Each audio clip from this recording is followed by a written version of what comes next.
Bonjour à tous, ravi de vous retrouver sur canalturf.com. Nous allons évoquer le programme de ce samedi 21 décembre avec une belle réunion sur l'hippodrome de Paris-Vincennes. On commencera par le Quintet, le prix de Strasbourg. Nous évoquerons ensuite les belles courses programmées, notamment les groupes prix Emmanuel Margouti ou encore prix Jules Lemonnier sous la selle. On évoquera ensuite la réunion 3 sur l'hippodrome de Pau. Concernant le Quintet, le prix de Strasbourg, mes deux préférés seront le numéro 11 Balzac de Litton et le numéro 9 Bebop au Fort. Ces deux-là se connaissent bien. Ils ont été affichés premier et deuxième d'une épreuve de même facture, le prix de Bagnoles de l'Orne disputé le mois dernier, le 23 novembre, sur ce tracé. Une confirmation logiquement attendue. Attention également au numéro 6, Belle Louise Mabon, confirmé à ce niveau, qui compte déjà 5 places en 13 quintés courus, quatrième notamment de la finale du GNT en début de mois à Vincennes, remportée par le champion Clean Game. Belle Louise Mabon possède une redoutable pointe de vitesse finale, à savoir si elle pourra la placer au moment opportun. Le 7 Baron du Bourg a lui aussi participé à la finale du GNT, s'il classe en 5e, de quoi lui valoir ici des supporters. Le numéro 5 Balzac du Souvigné a déjà eu l'occasion de briller en pareille société, 2 victoires et 6 places pour lui en une vingtaine de quintés disputés. Sachez également qu'il n'aura pas à rendre la distance, contrairement à sa dernière sortie. Le 15, Apollon de Cassis revient à Vincennes après une escapade en Scandinavie. C'est un cheval qui avait montré de la qualité par le passé. Il sera imprudent de l'écarter. Je pense notamment à sa 5e place obtenue dans l'édition 2018 du Grand Prix de Paris, une épreuve disputée groupe 1 en fin de meeting d'hiver. Le numéro 4 dans cette épreuve, c'est Bora Boragiel, qui n'est pas à l'abri d'une incartade, mais sa 4e place dernièrement montée atteste de sa forme. Elle a de la qualité et peut venir corser les rapports, tout comme le 14, Alamo du Goutier. C'est un cheval qui a marqué de son empreinte l'année 2017, puisqu'au cours de cette année 2017, il a signé 13 victoires. Depuis, il a connu ses ennuis de santé, mais c'est un cheval confirmé à ce niveau. Et à mon avis, il serait très imprudent de l'écarter pour l'obtention d'une 4e ou 5e place. En cas non partant, on citera le numéro 1.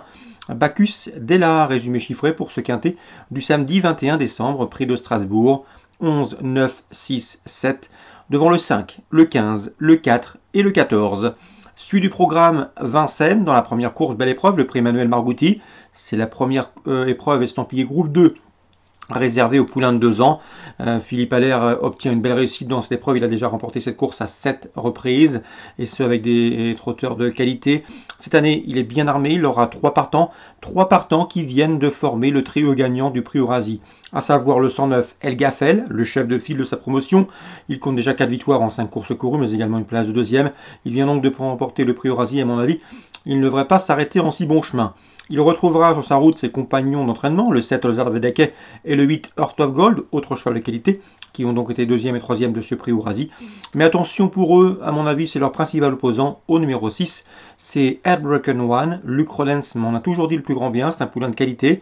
Il avait bien débuté, battu par un Allaire à Anguin, c'était cet été. Depuis, le cheval a remporté 2 courses, à Anguin puis à Vincennes dernièrement, et ce en dépit d'un parcours le mieux au vent. Un cheval assez pratique, assez gentil, dur à l'effort. Et à mon avis, dans ce lot, c'est leur principal opposant, même si le cheval n'a pas l'expérience des précédents cités. Donc le 109, le 108, le 107, le 106, a priori, ces 4-là devraient se tailler la part du lion, avis aux amateurs de Super 4, voire de trio. Dans le prix Jules Lemonnier, sous la selle, nous avons des parts des champions. Je pense notamment au 207 Traders, qui revient progressivement mieux. Il a en point de mire le prix de Cornulier, épreuve qu'il a remporté il y a 2 ans, où il s'est classé 2e l'an dernier, en tout cas en 2019. Sachez que Traders monte en puissance, et à mon avis, dans ce lot, il peut dès à présent jouer la victoire. Bien sûr, le 6 Clé des Champs, qu'on dira à l'opposition, c'est un cheval qui est irréprochable depuis de nombreux mois sous la selle. Il collectionne les victoires et les podiums, et une nouvelle fois, il s'annonce redoutable.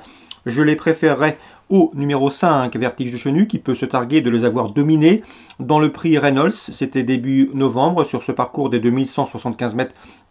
Grande piste, mais attention, depuis que Lex Deschamps a montré qu'il était revenu au mieux, et Traders monte en puissance. Donc 207, 206, 205, mes trois préférés, oui, pour cette épreuve, le prix Jules Lemonnier, épreuve de groupe sous la selle. Concernant le 3, Evangelina Blue, elle fait partie des meilleures de sa promotion, celle des 5 ans sous la selle.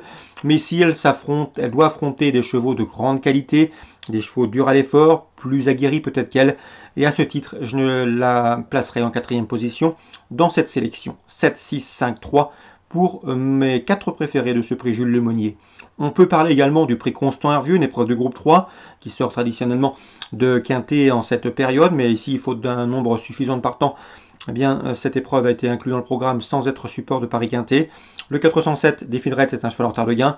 Il a remporté 3 de ses 5 dernières sorties. Certes, il a été disqualifié dans la finale du GNT, mais il vous le racheter, car ce cheval a largement la pointure d'une course comme celle-ci. Je lui poserai le 6, Epic Jury, qui fait partie également des meilleurs de sa promotion. On atteste sa prestation dans le critérium. Un cheval dur à l'effort, qui n'a besoin de personne. Il peut lancer la course de loin. Et le numéro 8, Diablo du Noyer, qui est en pleine forme, comme on atteste ses derniers classements. 407, 406, 408. Dans la cinquième, difficile d'aller contre le 509 Firello, qui compte déjà 4 victoires en 7 courses courues et surtout qui a déjà signé 3 succès depuis le lancement du meeting. C'est un score tout à fait honorable et louable, un score qu'il pourrait améliorer à l'occasion de cette sortie, tant ces derniers succès ont été obtenus avec aisance et avec de la marge. 509 Firello pour une confirmation. Concernant Pau en Réunion 3, dans la première, j'aime beaucoup le 103 Laterana, c'est une bonne jument. Déjà 6 podiums, dont 3 victoires pour elle en 9 courses courues. Sachez qu'elle a couru 3 fois à Pau et déjà 2 victoires. Elle a couru également le Maurice Gillois, le grand steeple des 4 ans à Auteuil début novembre. Ici, elle retrouve une opposition largement dans ses cordes et devrait pouvoir en tirer profit, d'autant qu'elle ne sera pas dérangée par l'état du terrain. C'est le 103 Laterana. L'opposition, le 101 Saint-Corneille, qui revient sur le steeple avec une belle chance de réussite, et le 102 Mailway, qui compte déjà 4 victoires en 7 courses courues et qui a effectué des débuts victorieux dans la discipline sur le steeplechase d'Auteuil. 103, 101, 102, choix préférentiel de l'épreuve d'ouverture. Dans la 9e, petit mot également sur le 909 Sweet Mambo. Cette jument est régulière. Lors de ses 5 dernières sorties, elle a signé 5 podiums. Elle a couru également à Pau et ce de bonne manière, puisque lors de ses 2 dernières sorties sur ce tracé palois et cette PSF, eh bien, sur cette piste paloise, elle a signé 2 places de 3e. Elle était alors en 32,5 valeur. Elle est désormais en 32, ce qui lui confère une belle chance dans ce handicap, a fortiori avec la décharge de Marie Néon. Le 909 Sweet Mambo. Je lui associerai toutefois le 905 Winboy. Je sais qu'Olivier Trugodet en escompte ici un très bon résultat. Mieux vaut donc s'en méfier. 905-909 dans l'ordre du programme. Voilà pour les infos de ce samedi 21 décembre. Excellent jeu à tous, bonne journée. Rendez-vous désormais demain pour une nouvelle émission.